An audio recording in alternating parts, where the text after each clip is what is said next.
Hi, and welcome to podcast number 15, Parenting on Empty. We are going to talk about the subject of guilt.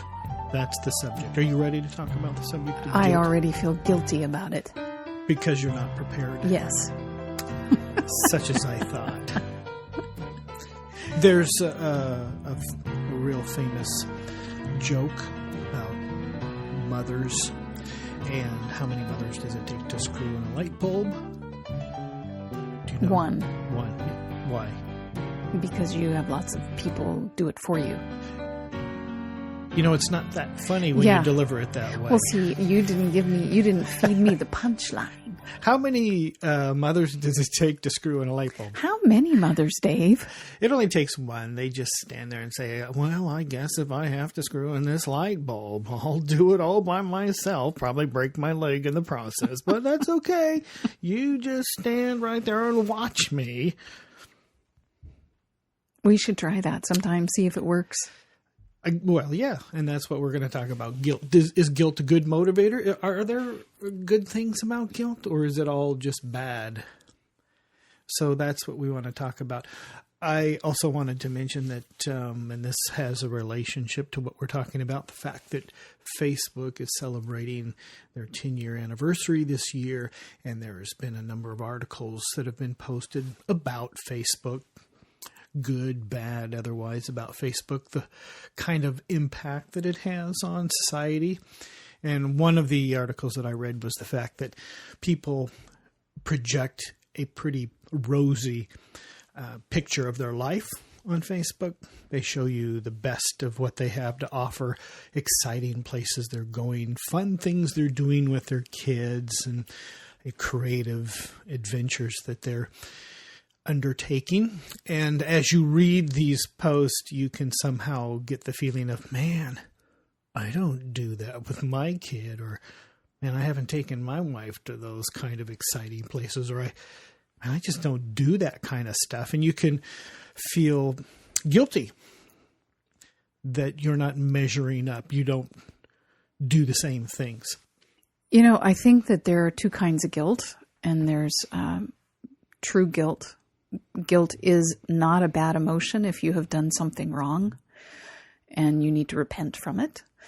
And it's, I think, you know, if you're looking at Facebook and it draws your attention to the fact that you have been neglecting your children and that you haven't been paying attention to your spouse and you feel guilty about that, that's probably not a bad thing. Okay. But if you feel guilty just because you feel like I don't measure up and I can't do all the things that other people are doing, and I would never think of that, and I could never say it that way, and we could never afford to do that. That's the kind of guilt that just leads to shutting down or competition, giving up, you know, nothing positive. And it is not a helpful kind of thing. Yeah. And it's not true guilt. It's a false guilt. Because true guilt is when you have done something wrong. Neglect is a bad thing. It is a wrong thing.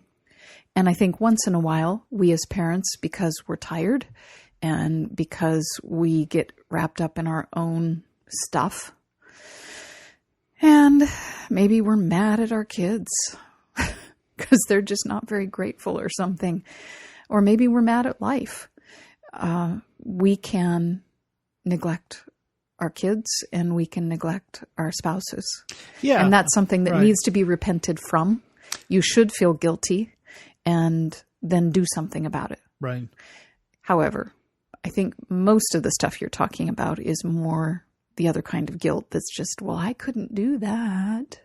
Well, I think maybe it comes down to having a proper perspective of what responsibilities you have, and maybe even having a proper understanding of who you are, and not trying to be unrealistic, to think, man, I can do it all, and if I can't, then I feel guilty. Before we recorded this podcast, we were talking about, of course, the topic, and I'd mentioned that guilt isn't necessarily something that I personally struggle with a lot. it's envy, and of course there's a lot of other things that I struggle with, but guilt isn't necessarily a big issue of feeling like, boy, I don't measure up, I should do better, I should try harder, I don't do the same things other people do. But I do have to say, working in the home, having a home office and whatnot, I have instant access to the kids, and they can come into my office, and I have a open door policy. They're never not allowed to come in to the studio unless, of course, we're recording something or something like that. But for the most part, they can come in whenever they want, and that's no big deal. And of course, our youngest, she comes in quite a lot and says, "Kay, can you play? Can we play a game? She really likes Monopoly now." And so she'll come in. Can we play a game of Monopoly or a game on the Wii or whatever it is? And, I have to admit that sometimes I have to struggle with that. Because sometimes I will say, well, I can't now because I do have to finish this project. It has a deadline. I got to get it done and out the door.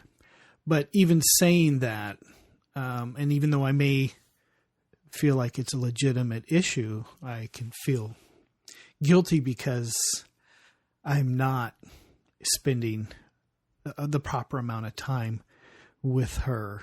And so I have to sometimes do this little mathematical equation in my head. Have I spent an adequate enough time with her today? Or am I paying attention? Am I paying enough attention? I don't want her to feel neglected. And so, that's part of that is guilt. I think sometimes in this day and age, and I sound like an old woman when I say that, nowadays, parents are easily guilted because for some reason there is this belief that we need to be with our kids all the time. We need to be playing with them regularly. We need to be providing entertainment for them. And I know that not very long ago, like even when I think about my own parents, my parents loved me deeply, supported me entirely, but they honestly didn't play with me very much. And it's not like they spent a lot of one-on-one or even there were 5 of us, 1-on-5 time with us. They had their jobs. My mom was a stay-at-home mom most of the time, and her full-time job was cleaning the house and preparing meals. She made everything from scratch. And she did most of the budgeting and the finances in the family. And then my dad had a full-time job outside the home. And then when he was home, he was usually working on things in the house, doing things to maintain the family. And he would play with us every once in a while. We would once in a while play games inside the house. And he would get down on the rug with us when we were smaller and wrestle and do kind of gymnastic types of things with us. And then usually on weekends, we would do something outside with Dad, play catch or do something. But it wasn't this everyday expectation that you need to be connecting meaningfully with your child. Mm-hmm. And I really think that for some reason there's this growing expectation that a parent is supposed to be everything to their kid, and that can make you feel very guilty, that I'm not involved enough. And I teach at a university, and there's a term that is being used in education for the parents of today, and it's called helicopter parenting. Yeah, that's a phrase has been around for a while now. Yeah, it has been about 10 years, actually. Yeah. And I try to regularly ask myself, so am I meaningfully involved in my child's life, or am I helicopter parenting? Am I kind of looming so large in my child's life that they don't know how to play by themselves? They don't know how to entertain themselves. They don't know how to play with one another without an adult intervening in some way. Am I teaching them independence? And am I teaching them that I absolutely love them and I am accessible for them, but I am not this machine that they, whenever they want to use the machine, they just come over and put the little money in the slot and there I am. Yeah, that's a good point. I think that's one thing that I struggle with as far as just letting our kids just, be themselves and do things on their own and not having to interfere. Just let them have fun. Or challenge them to do that. Challenge them to Yes. go out and do some things, go out and explore, or do some projects on their own. Because actually that's where inventiveness and imagination begin to take root. The more that we are providing the game to play, the more that we are structuring their activities, the more we are, in a sense, undermining their need to be inventive, to be creative, to be imaginative. Yeah. And I don't think it's a bad thing for a child to experience times of boredom. Mm-hmm. Right. Because if you never have a downtime where you're kind of thinking, what am I going to do? You never have to experiment. You never have to figure out, well, what would happen if I did this? Much is born out of that, I think. Yeah. I wanted to explore that concept about the healthy part of guilt, how that can motivate you to do the right thing if you're not spending quality time with your kid, that you can have that sense of guilt. I'm not spending enough time with my kid. What are your thoughts with regards to how you come to that conclusion that I'm not spending enough time? I don't really think it's a mathematical equation to say, No. there's 24 hours in the day, but you and I have both heard those disturbing statistics about, the father spends less than 10 minutes a day with their kids, and obviously that's not good. I don't think there is a formula at all. And I think it changes with every stage of life. When a child is really young, a baby, they demand attention. I mean, they have to have someone caregiving and paying attention to them pretty regularly. But it's not an incredibly stressful one because it's more just taking care of basic needs and making sure that they have a good environment to play in or to sleep in. But as they grow a little bit older, obviously their needs change. And you mentioned that right now we have a 7-year-old who she needs quite a bit of parental involvement. And I think part of how you can tell the formula is pay attention to your kid. She is regularly asking for us. And I don't even mean for long extended periods of time. Sometimes it's just she comes up to us and says, I need a hug. You bet. Yeah. And taking the moment to give her a hug. That's a meaningful parental thing. And if we are open to that, and when she comes in here and you're busy and you really do have a deadline that you've got to get this done, it's not a bad thing to say, no, I can't do anything right now. But I think that you lodge that away in your brain, and maybe even out loud, you say to her, but I'm going to need to take a break in about an hour and a half, and set the timer so that you hold yourself accountable and her. And at the hour and a half, I'll play catch with you for about 10 minutes. Yeah, that's a really good point. And I like what you said about the fact that you just pay attention to the child and you know who they are. And with the instance of Michaela, just knowing what kind of girl she is, what kind of person she is, and what kind of needs she has, and how I can meet those needs. And you mentioned that where she'll come into the office and say, can we play a game? And since I do know what kind of child she is, and I do know the kind of game she likes to play, and I also know that she doesn't have a real long attention span, so I know that, sure, I can take a 15-minute break, and then we'll sit in the living room and we'll play this game. She'll come up with a name for it, and she'll make up the rules as we go, and it eventually starts to deteriorate because none of the rules make any sense. And, yes. We were playing this dice rolling game, and she's saying the winner who reaches the score of, she had this number like 10,000, which it was impossible, even if you had the best roll of the die in every turn. It was impossible. So, but she was having fun. She made up this rule, and we played the game, and we played it for about 10, 15 minutes, and let's not play this game anymore. And then she moved on to the next thing, and I said, well, that was fun. And then I could go back to, doing editing and finishing this project. So I still accomplished what I wanted to, because I want her to know that I enjoy spending time with her, which I do. I love the creative things she comes up with and the ideas she has.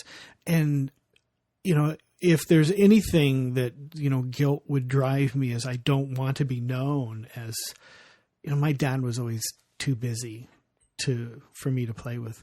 I want her to have the concept that says, my dad seemed to be available a lot, when he said yes more than he said no. So, but I think it's really important that they also respect boundaries, appropriate boundaries. Yeah. And that they understand that you have work to do, just like I have work to do. Mm-hmm. And our older one comes home and has homework, and Michaela wants the older one, Mariah, to play with her. And Mariah will say, I have homework. And it's important that we equip Michaela enough to know that, first of all, she has to respect that boundary. And second of all, that that's not rejection, that's just, in life, people have deadlines. They have things that they have to get done. And pretty soon you're going to have that kind of life too. Right. And I think we have to model, how do you establish those boundaries? How do you hold to them with flexibility? And how do you work your life around those and still find meaningful time to spend with your kids? And that comes to our 15-year-old. She's not very overt about wanting to spend time with us at all. I don't know that she really ever has. Maybe a little bit with me, but not that much. She's not a come up and ask kind of person. So we've had to really watch her carefully.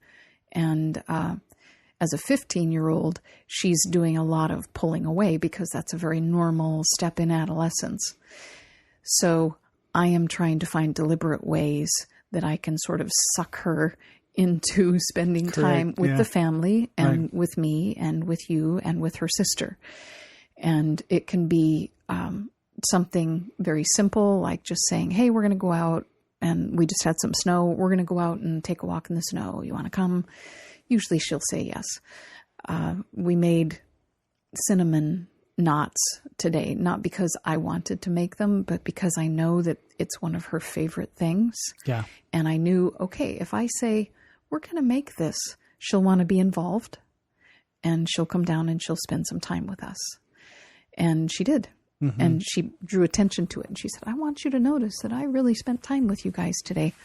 And it was a lot of fun, wasn't it? Yeah.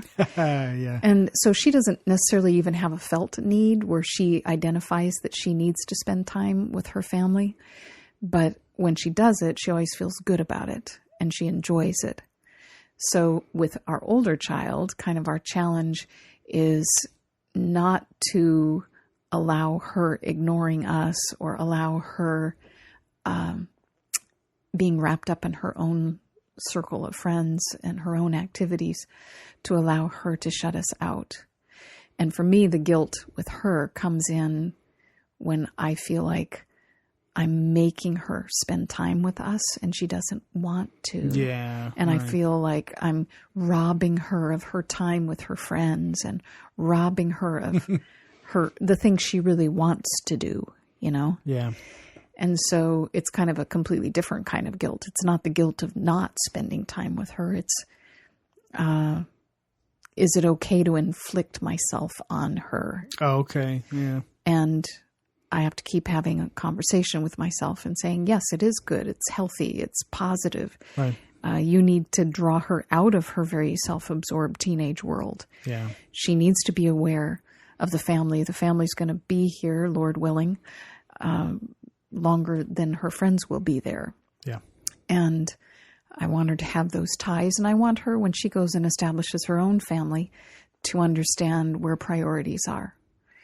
So that's kind of a different way of looking at guilt, but one that I struggle with and sometimes lose, because when your teenage child is rolling their eyes at you when you say, come on, we're going to watch this movie together. It's, oh, fine. You feel like you just want to say, forget it. Just go do something else. Yeah. Because right. I am so sorry to inflict myself on you at this time.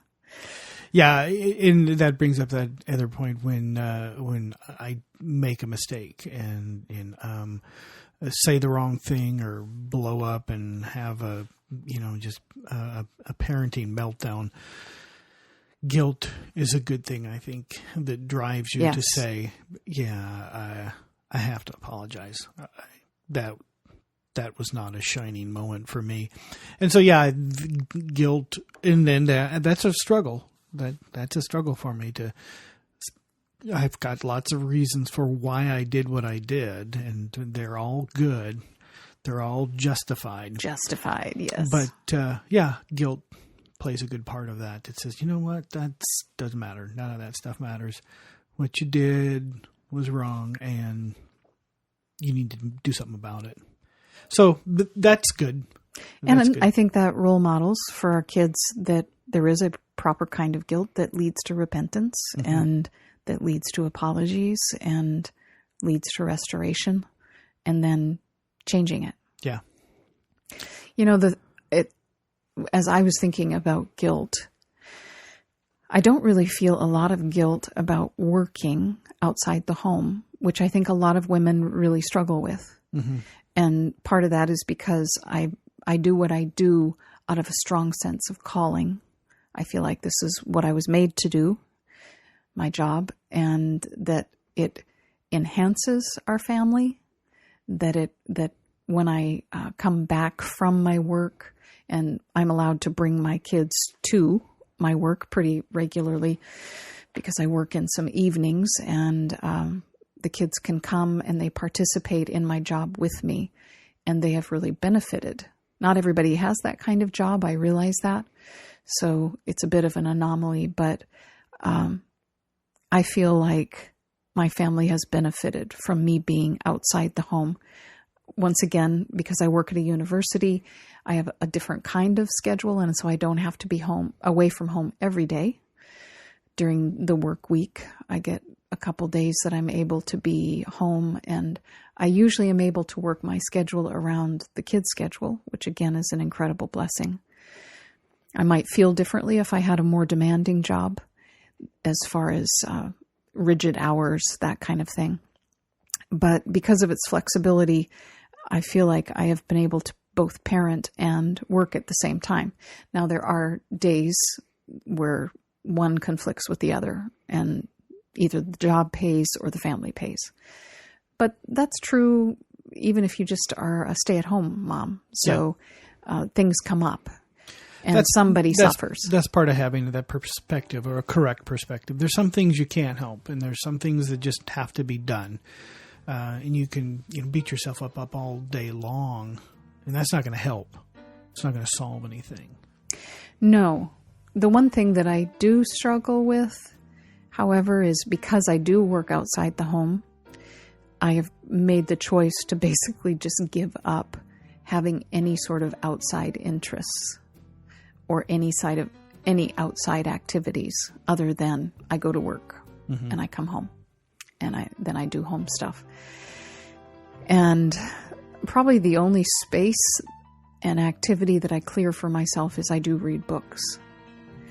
And that's kind of the way that I find time to preserve my sanity.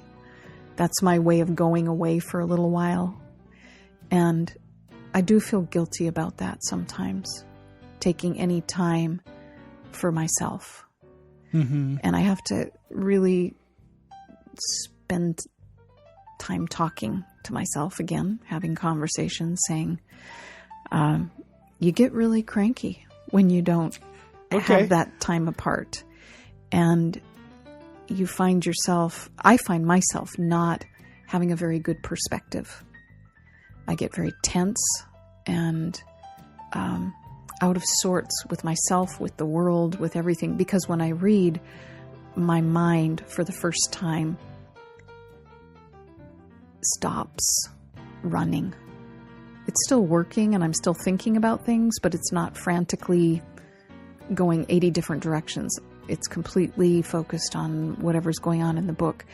And oddly enough, it's the time when one part of my brain is focused on what's happening in the book. The other part of my brain just sort of sorts through everything that's been happening. And by the time I'm done reading, if there was any turmoil in the rest of my life, it feels like it has been resolved and is at peace, and I can face it again. Yeah. And I know that other people, reading isn't what does it for them. Reading is not what does it for you. Right. But I think as parents, it's incredibly important that we make time for at least one thing that helps you retain your sense of balance, your sense of self, your sense of creativity, your sense of imagination, whatever it is, something that brings stability so that you can then bring that back to the family. Yeah. Yeah, something that's good therapy and that can help you just deal with emotions, and guilt is one of those things. And yeah, for me, it's just different creative endeavors, whether it's playing music or even creating this podcast. So if you're listening right now to this podcast, dear listener, you are playing a vital role in my emotional stability. So I want you to know that they're your therapy. You are my therapy, and I thank you for listening and playing a part in this. So I do have a quote to close this podcast from Bill Cosby.